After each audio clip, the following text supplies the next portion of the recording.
Balaleli samkelana kuhlelo lwethu lwamaviki wonke buza iBhayibhili likuphendule. Sithanda ukubonga uNkulunkulu osigcinileyo kuziwe manje sesibanga bana siugqibe umnyaka ka2022. Sithemba ubana lisizwa kuhle lisemakhaya lapho elisizwa likhona. Ngithanda ukubana ngamukele umfundisi uOb Mpofu esiyaxoxa sonke namhlanje. Umfundisi usikheke akho namhlanje kodwa silethemba lokuthi uza kuba lathi kungekude. Mfundisi siyakwamukela. Siyabonga, salibonani balaleli. Sithanda ukwamukelana njalo ehlelweni lwethu lwale iviki lapho sifunda khona ilizwi likaThixo sindawonye. Sengathi inkosi ingaba lathi. Siyabonga. Siyabonga mfundisi, siyabonga balaleli. Ngithanda ukuthi singakangeni endabeni yethu namhlanje ngigcizelele ukubana ugwalo oluthi lona when God said remember, sengiseduze lokuthi nginike zokucina kulabo abalifunayo. Ngicela ke ukuthi nxa ulufuna thumela umbiko kunombolo zocingo u0718444196. Inamba le iku WhatsApp 0718444196. Fundisi Mpofu, nasi indaba esibhekane layo namhlanje, indaba yesabatha sikhulume ngayo. Sibone ngathi sisuka komlindo yayigcina. Anti ngithemba sizamile ukuthi sihluba indlu ekhasini. Kunjalo. Sehlukanise imbambo lomgogodla. Namhlanje sikhuluma ke ngodaba lwengilosi ezintathu. Enxe ngamafitshane nje kuzabalaleli bahambe lathi. Singathi kuyini lokho udaba lwengilosi ezintathu? Ikakhulu sikhangela sifuna ukuhlanganisa le ndaba yesabatha. Ubudlelwano phakathi kodaba lwengilosi ezintathu lesabatha. Kodwa lona luyini udaba lwengilosi ezintathu? Siyabonga. Udaba lwengilosi ezintathu singathi thina yisixwayiso sikaNkulunkulu esokugcina. Esiza ebantwini bonke emhlabeni. uNkulunkulu ngothando lwakhe kahluleli bantu engazange ababizele ekusindisweni. Amos kanjelwane. Amos chapter 3 verse 1 lika 7. Uthi kenze lutho. Engazange ambulele inceku zakhe abaprofeti. Kodwa lwengilosi ezintathu luza ukuzoveza uthando lukaNkulunkulu ikakhulu indaba yesiphambano ebantwini. Ukuthi umhlaba ungakagoqwa lo Musa ungakavalwa. Udaba lolu kumele lusakazwe umhlaba wonke. Yilo udaba olulungiselela umhlaba ukuza kwesibili kukaJesu. Yilo udaba esingathi thina liqiniso la kulesi sikhathi. Okumele ukuthi wonke umuntu ophila emhlabeni abelazi ngoba umhlaba susiye emaphethelweni uJesu seseduze. Siyabonga mfundisi. Usuhle wathinta ukuthi ludaba oluqhakathekileyo. Okumele luzwe umuntu wonke. Engxenye singachithi isikhathi asingene kulo mhlawumbe ungabala ukuthi siluthola ngaphi eBhayibhelini ke sibale bese siqoqa ke sesike sabala. Siyabonga. Sikusambulo ngo14 iverse ngo6 siya ku12. Yikho lapho sithola khona udaba lwengilosi ezintathu. Sambulo 14 verse 6 siya ku12. Ithona lapha ngase ngibona esinye isithunywa sindiza emkhathini. Silevangeli elingapheliyo ukulichumayela kwabakhileyo emhlabeni. Kuzo zonke izizwe lemihlobo lezindimi labantu. Sathi ngezwi elikhulu, mesabeni uNkulunkulu limdumise ngoba isikhathi sokwahlulelwa kwakhe sesifikile. Limkhonze yena owenza izulu lomhlaba lolwandle lemithombo yamanzi. Yiludaba lwengilosi yakuqala lo. Then sizazibala zonke ezinye sizazikhangela mhlawumbe ngamanye amalanga. Uverse 8 uthi yena salandelwa ngesinye isithunywa sesibili sisithi, liwile iBhabhiloni elikhulu, elidakise izizwe zonke iwayini lolaka lobufebe balo. 9 salandela esinye isithunywa sesithathu, simemeza ngelizwi elikhulu sisithi, uba kukhona okhonza isilo lomfanekiso waso, obekwe uphawu ebunzini lakhe kumbe esandleni sakhe, laye uza kunatha iwayini lolaka lukaNkulunkulu elilungisiweyo enkezweni yolaka lwakhe. Lingaxutshaniswanga. Uza kuhlutshwa ngomlilo langesolufa phambi kwezingilosi ezingcwele laphambi kwewundlu. Intuthu yomlilo okuhlutshwa kwabo ithunqa kuze kube nini lanini. Kabala kuphumula emini lebusuku laba abakhonza isilo lomfanekiso waso. Lobeke uphawu lwebizo laso. Verse 12. Nanti ithuba lokubekezela kwabangcwele. Labo abagcina imilayo kaNkulunkulu. Laba balokukholwa kukaJesu. Nasi indaba mfundisi. Ake silubambe udaba lwengilosi yokuqala. Ngamafitshane singathini sikhuluma ngalo nje ngamafitshane bese sikhangela ukuthi isabatha lidlelana njani lalo lolu daba. Siyabona. So lapha sikhangela udaba lwengilosi yakuqala. Mhlawumbe kwakuqala okumqoka laphana ukuthi udaba lolu kuthiwa ludaba ingilosi ibonakaliswa indiza. Ukuthi ludaba oluphuthumayo. Enxa yemfundiso ungakayikhathana abalaleli ukuze bancedakale. Angithi ngasikhuluma ngengilosi abanye bacabanga ngengilosi. Yes. Yeah. Enqaza buya kikho. Singahle sikuchasise lokho. Ukuthi ingilosi lapha ibalalo ukuthi ingilosi ngesikhiwa kuthiwa imessenger. Amayathi isithunywa bela isindebele. Isindebele athi isithunywa. So ingilosi lezimelele izithunywa zikaNkulunkulu ezizasakaza lolu daba. Ayisikuthi kuza kuyingilosi sivele ezwini zizochumayela. Ngabantu la. Abantu asebeyamkele lolu daba kumele bahambe bayaluchumayela kwabanye. So bafanekiswa lapha njengengilosi endizayo. Ukundiza ukuthi isiqubu ukuthi ludaba oluphuthumayo oluyisiminya okumele lufinyelele abantu bonke ngoba uNkulunkulu ufuna ukuhlenga abantu ekubhubheni. Njalo okunye futhi laphana ukuthi udaba lolu luchunyayelwa ebantwini bonke. Alukhethi imihlobo. Akula umuntu ovalelwe phandle. Akula umuntu okumele abandlululwe kumbe ngombala kumbe ngolimi lwakhe. Wonke umuntu uyamkeleka embusweni kaNkulunkulu. Yikho kumenyezelwa lolu daba. Ungakayikhathana mfundisi. Ngenye indlela akula muntu omele asale engazwanga lolu daba. Ngoba uNkulunkulu kahluleli umuntu ongazange azwe. Kumele umuntu azwe abesesenze njani? Akhethe. Yikho kwenzakala lapha. Mhlawumbe okunye okuphawulekileyo ukuthi udaba lolu kuthiwa livangeli laphakade.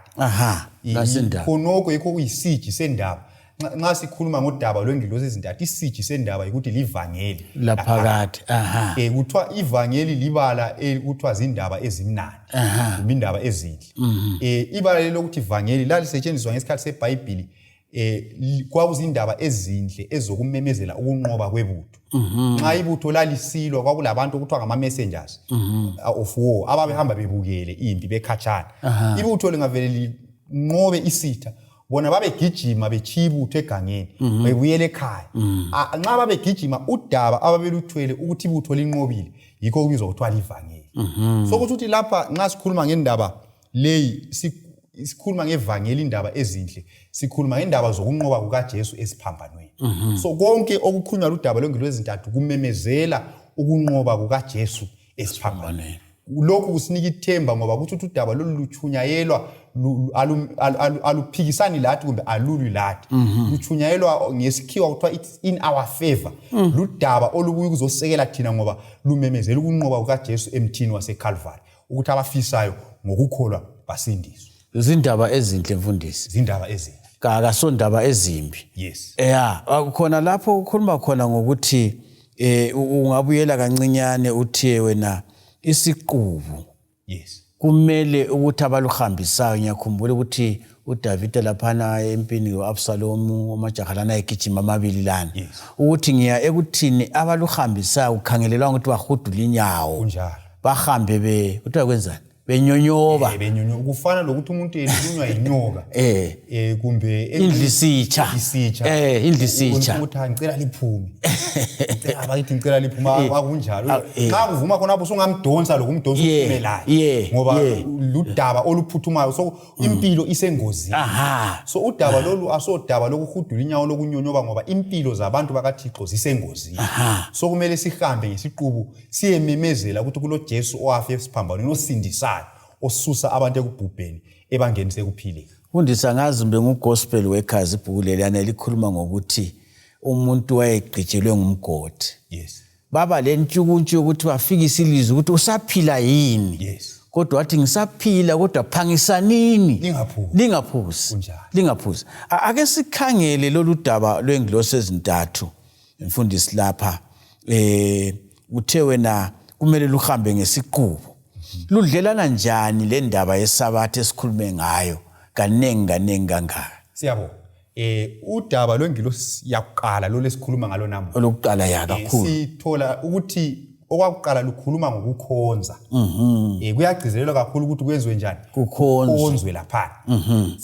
Siyakhumbula ukuthi nxa vele kukhulunywa ngokukhonzo kuthi ukuthi isabatha liyangena.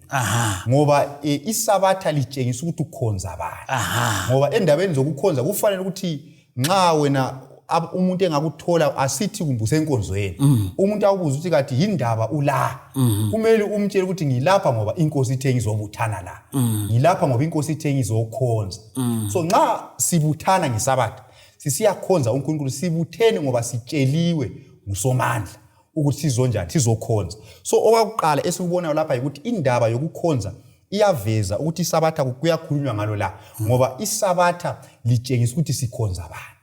Isabatha litshengisa ukuthi ngubani olawula izimpilo zethu, ositshelayo ukuthi sikhonze ngubani. Yikho kwakuqala lokho. Ungakadluli khonapha ekukhonzeni mfundisi ake siyigcizelele ukuthi ngabona sike sakuxoxa ukuthi kulesikhece emntwini ngamunye esilangathelela ukukhonza.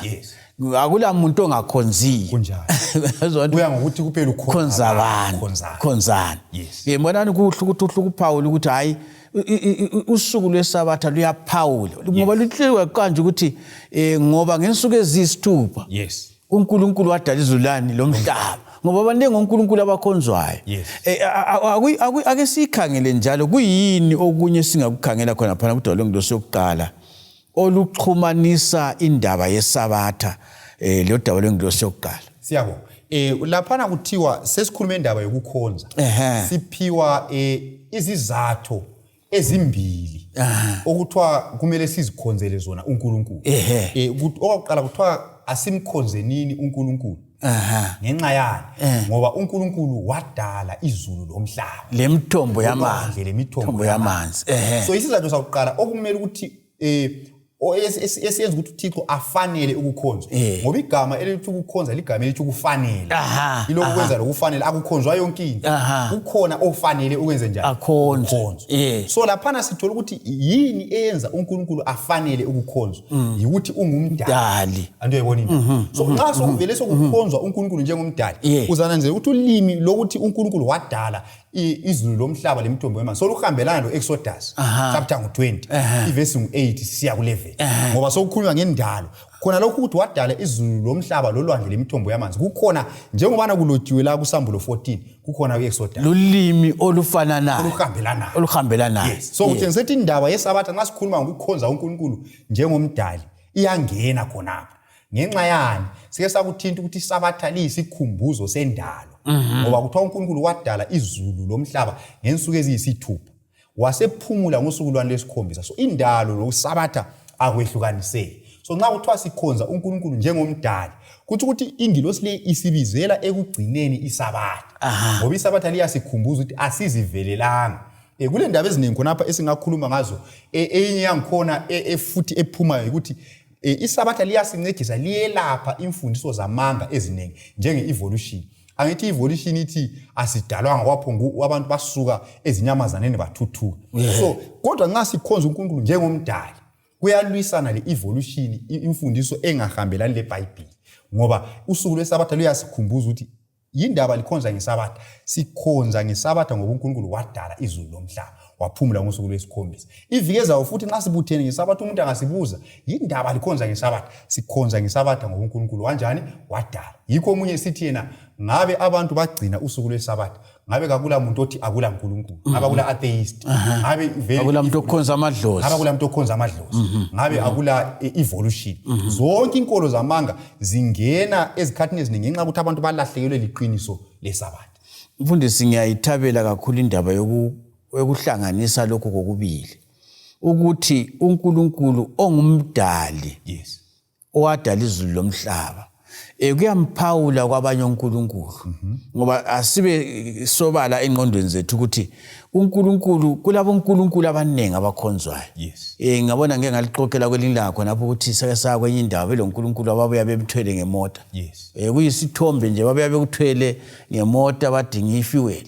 Kodwa lapha sifunda ngoNkulunkulu owadala izulu lomhlaba kungela lutho edala ngelizwi.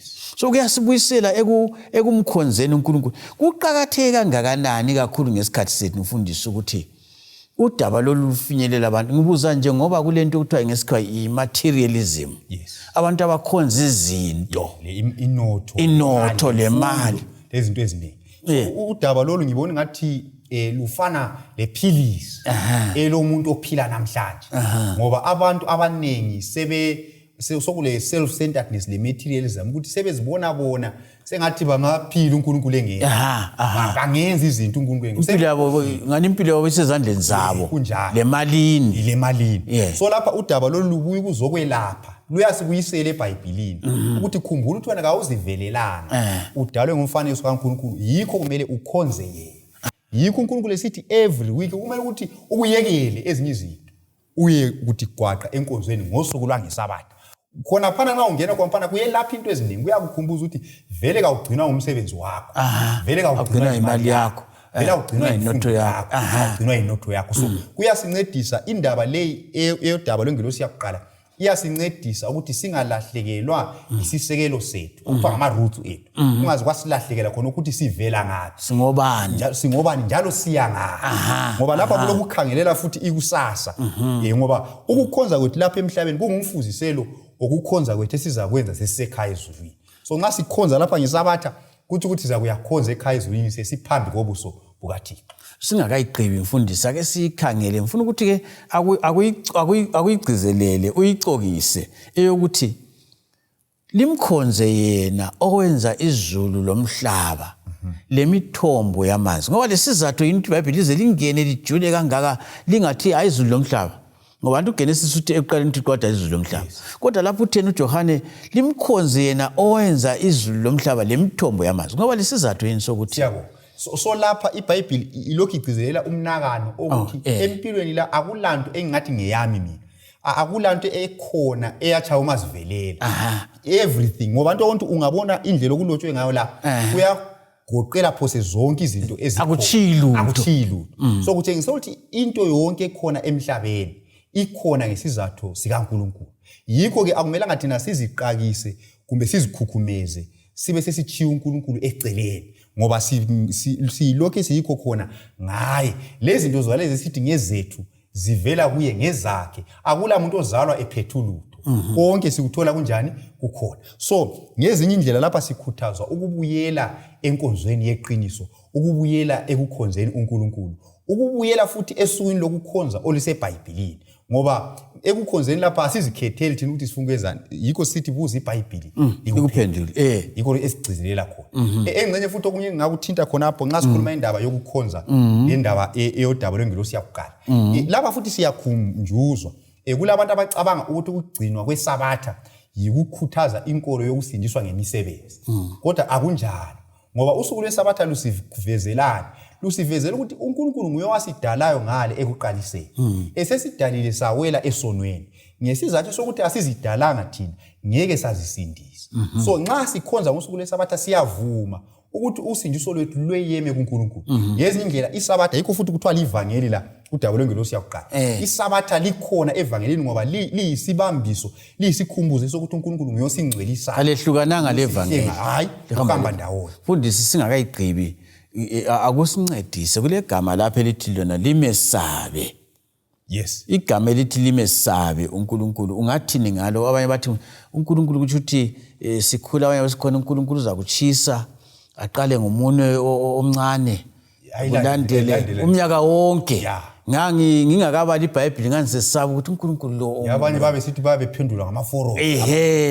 Kodwa akubala kwami iBhayibheli sokuthi uNkulunkulu kanjalo. Yes. Nxa kuthiwa uNkulunkulu simesabe siyabo. Igama elisetshenziswa laphana ngolimi lweBhayibheli alikhulumi ngokwesaba lokhana esingathi thina yikwesaba ukubulawa. Kodwa ligama elitsho ukuhlonipha. Ngesikhiwa kuthiwa amagama alichasisayo ireverence, ukuhlonipha uNkulunkulu. So iBhayibheli nxa isithi simesabe uNkulunkulu, simnikeze udumo. Simnikeze udumo. Ayisho ukuthi singambona kumbe singezwa ukuthi lapha kukhonza uNkulunkulu sihle sibalekele khatshana. Itsho ukuthi uNkulunkulu njengomdali kumele aphiwe inhlonipho emfanele indawo yakhe.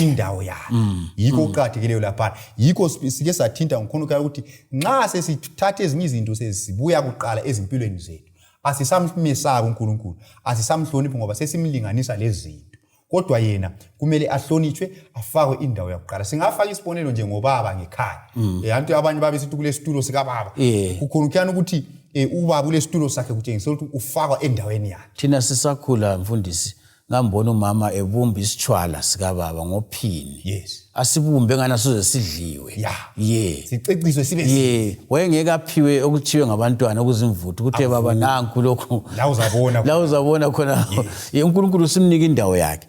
Ngibone ngazathi ungathini nguSolomon othi kuphela kwendaba kwezweni. Umtshumayeli chapter 12 iverse 13 lo 14. iBhayibheli yasitshela ke ukuthi nanku ukuphela kwendaba. Emesabeni uNkulunkulu ligcine imilayo yakhe. Ngoba lo yiwo umlando womuntu. Ngoba uNkulunkulu uzaletha yonke imisebenzi ekwahluleleni. Kuyakhulunywa futhi ngokwahlulelwa lapha. So lapha sibona ukuthi esikuzalelweyo thina, esikuphilelayo yikukhonza uNkulunkulu, esikuphilelayo yikudumisa uNkulunkulu. Nxa singazange simdumise, asisagcwalisi isizathu esokuphila kwethu. Njalo sikhumbule ukuthi ukukhonza uNkulunkulu kutsho ukumlalela lokugcina imilayo yakhe. Nxa sesihlengile ngegazi lakhe, so kumele sitshengise uthando lwethu ngokugcina imilayo yakhe. Umlayo kaNkulunkulu ugoqela lo mlayo weSabatha, oyiwo omqoka kudaba lwengilosi yakuqala lapha ngokusikhumbuza ukuthi uNkulunkulu wadala, njalo uyi-birthday ye-creation. So kuqakathekile ke. Siyabonga mfundisi, isikhathi sesingani sesihambile. Balaleli, ngiyabona indaba siyayizwa, silokho esiphezulu kwayo. Kodwa njengoba njalo sesibanga ukuthi sigqibe sifikise komlindo yagcina indaba yeSabatha, siqhumanisa le ndaba yodaba lwengilosi ezintathu. Sikhangela udaba lwengilosi yokuqala ubana uNkulunkulu ukhangelele ukuthi njengezidalwa sikwazi ukuthi sadalwa nguye. Lempilo yethu ibanjwe isandla sakhe. Ukucwayiza kwelihlo lethu mfundisi, kuyeme lingali ukucwayiza. Umuntu yathi akuyimechanism nxa kusebenza kuyasebenza. Kodwa lingali ukucwayiza ilihlo lakho. Ngakho ke uNkulunkulu nguye umdali wethu. Siyabonga kakhulu bana sixoxe ngalindaba. Nxa ulombuzo thumela umbuzo wakho kunombolo zocingo eziphiweyo u-0718 44196. Sithanda ubana sibonge balaleli ubana libe lathi kulolu hlelo. Siyabonga njalo lokuthola imbiko yenu esikhuthazayo ubana liyaphathiseka ngalelu hlelo. Okwalamhlanje kasiyigoqe khonapha, sidibane njalo kuvikelizayo ngesikhathi esifananayo endaweni efananayo. Siyabonga.